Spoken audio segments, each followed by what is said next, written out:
Good morning, everybody. It's Paul from Alexandria Knife Sharpening. So it's day 2 of my Xtool S1 arriving. I got it all assembled yesterday. So it's on its riser base. I have the air assist connected to it. I have not connected up the fire suppression system to it yet, but I ran into my first issue. And unfortunately, this is a little bit annoying, but I'm not in panic mode at this point. So I went to hook it up to my computer, and I'll just show you around the shop here. So I have my desk area where I deal with customers when they come in. I've made the whole front of the shop by the garage door is going to be laser area. So I have my Laser Pecker 4 over here, and I have the new S1 laser that's going to be right next to it. Over here is my 2x42 and my lawnmower blade sharpener. I actually think I'm going to switch those two around and get the 2x42, which I use a lot more, a little closer to this end. I'm going to get some type of dust protector, I think, for cover for the S1. Over here's all my 1x30s. This is where all the messy stuff goes. This is the polishing section with all my radial discs.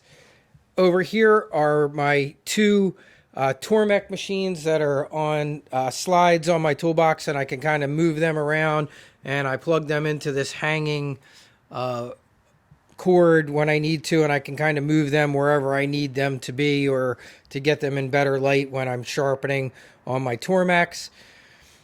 Parts and things for everything, parts and stuff for laser engraving and rags and boxes for putting knives in and everything. Up here are my two ultrasonic cleaners, still in the same spot, trying to find a better spot for my printer for printing stuff out for the shop.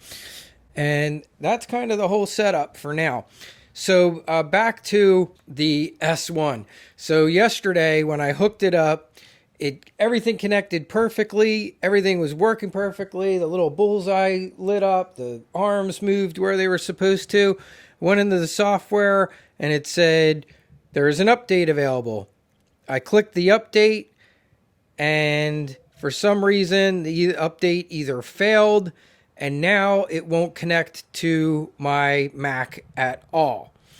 So after many, many attempts, I went online, and that's one of the interesting things that I will tell you. If you decide to get into the lasers, especially these ones that, are coming from overseas, the Laser Pecker 4 over here, I didn't have many issues with this one, but people have it. One of the great things about both of the communities here, so this is the Xtool and this is the Laser Pecker, they both have really great online user groups.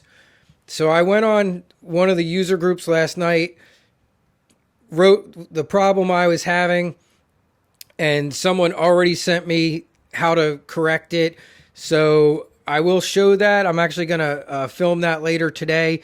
Apparently I have to go into developer mode, re-download the software, and manually upload it to this machine. The other issue I was having, it's not connecting via Wi-Fi, but supposedly, hopefully that should answer that. Both of these machines have multiple ways of connecting. So my Laser Pecker 4 can connect either Bluetooth or through a USB-C cable.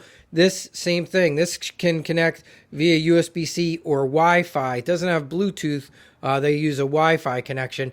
But since it crashed and didn't take the update, it's not doing anything. But I'll let you know. I'm hoping to have that fixed sometime later today. But it is about 2 weeks before Christmas. Today is December 13th, and I have a bunch of jobs that I still have to get to. I have one here and 1, 2, 3, 4, 5 sharpening jobs over there. So I got to do all that stuff first before I even consider messing with the new laser. But I will let you know how that goes. That's the current setup in here. I spent the whole day yesterday tearing stuff down, moving things around, and I'll just to get back on the topic a little bit. Just know if you do decide to get into lasers, these things happen. Like, you're going to have some firmware stuff. There's going to be updates.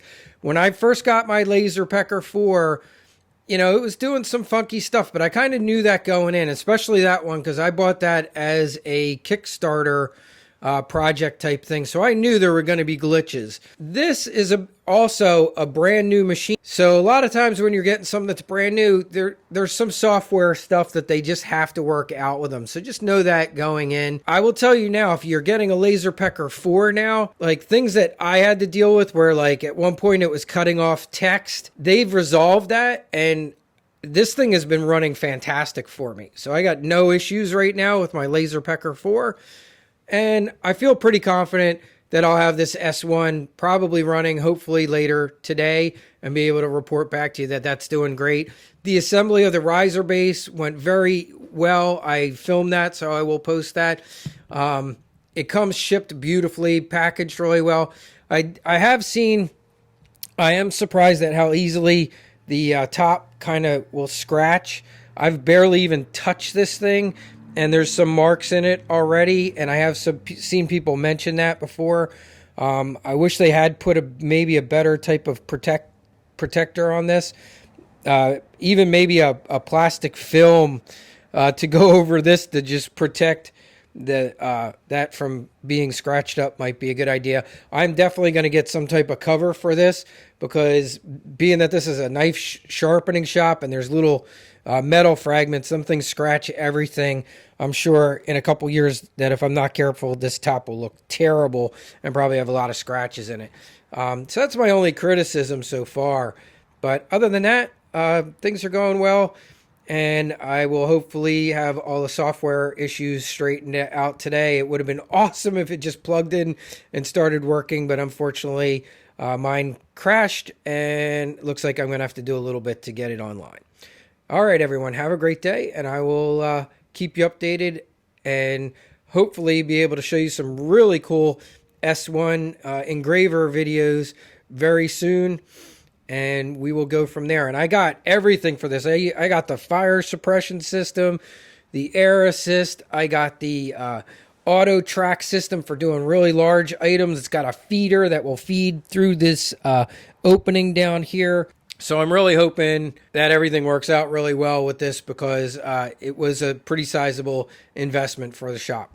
All right, gang, have a great day, and I'll keep you posted on how things go.